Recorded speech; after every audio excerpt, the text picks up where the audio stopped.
কেন আপনার মুহাম্মদ সাল্লাল্লাহু আলাইহি সাল্লামকে পাঠ করা উচিত?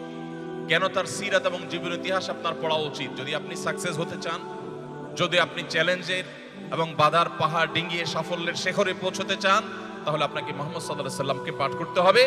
কারণ তার মতো এত অধিক বাধার পাহাড় ডিঙ্গিয়ে এত অল্প সময়ের মধ্যে নিজের মিশনকে এত উন্নতির উচ্চতা এবং শিখরে পৌঁছে দেওয়ার ঘটনা পৃথিবীতে আর কোনো মনীষীর মধ্যে আপনি দেখতে পাবেন না।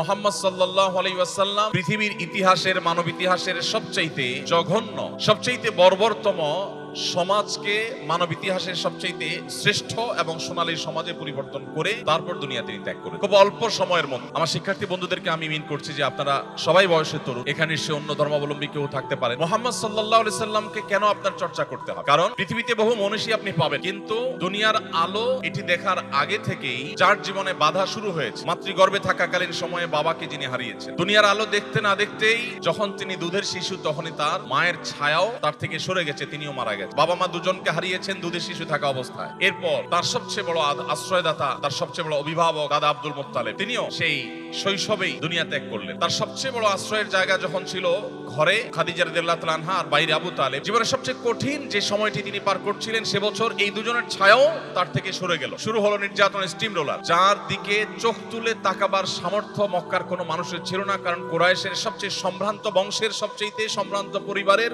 সবচেয়ে সম্মানীয় মানুষ ছিলেন, এবং যে মক্কার মানুষ তার নৈতিক ভিত্তির কারণে, তার আদর্শিক শক্তির কারণে, তার মোরাল দিকটা সর্বোচ্চ পর্যায়ে থাকার কারণে যেই মক্কার মানুষেরা তাকে আল আমিন উপাধি দিয়েছিল, সবচেয়ে বিশ্বস্ত মনে করত, সেই মক্কার মানুষদের কেউ কেউ তার মুখের উপর থুতু পর্যন্ত একসময় নিক্ষেপ করেছে। নির্যাতন যতভাবে হতে পারে তার সবকিছু করেছে। একটা পর্যায়ে তাকে সেই প্রিয় মাতৃভূমি ছেড়ে তাকে চলে যেতে হয়। তিনি হিজরত করে মদিনায় আসলেন। মদিনায় আসার পর তাকে একটি রাতের জন্য শান্তিতে থাকতে দেওয়া হয়। কখনো বদর, কখনো উহুদ, কখনো তাবুক, কখনো খন্দক, একের পর এক যুদ্ধ, একের পর এক আগ্রাসন তাকে চাপিয়ে দেওয়া হয়। একজন মানুষের জীবনে এত বাধার পাহাড় ডিঙ্গিয়ে বেঁচে থাকাটাই তো স্বপ্ন।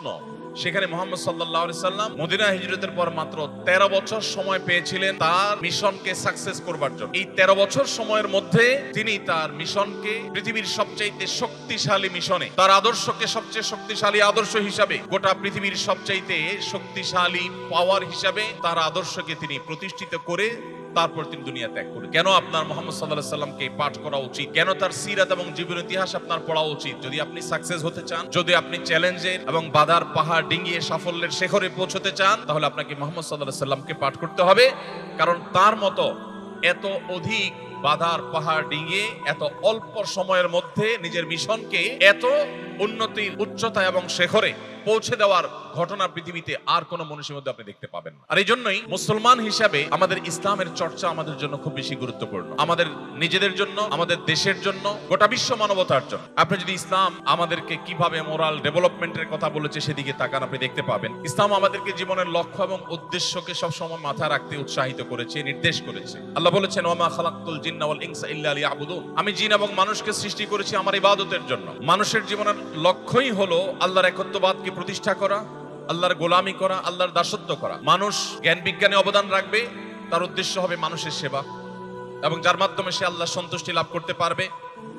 মানুষ পার্থিব কোনো উন্নয়ন করবে, কোনো কলকারখানা করবে, ব্যবসা বাণিজ্য করবে, উদ্যোক্তা হবে, যাই করবে তার উদ্দেশ্য হবে আমি আল্লাহর বান্দাদের জীবন মানকে উন্নত করবার জন্য চেষ্টা করছি, মানুষের জীবন সহজ করবার জন্য চেষ্টা করছি, আর এর মধ্য দিয়ে আমি আমার আল্লাহর সন্তুষ্টি চাই, সওয়াব চাই। এই যে মানুষের জীবনের মূল লক্ষ্যটা, এটা ইসলাম ঠিক করে দিয়েছে, অন্য কোনো কিছু ঠিক করেনি।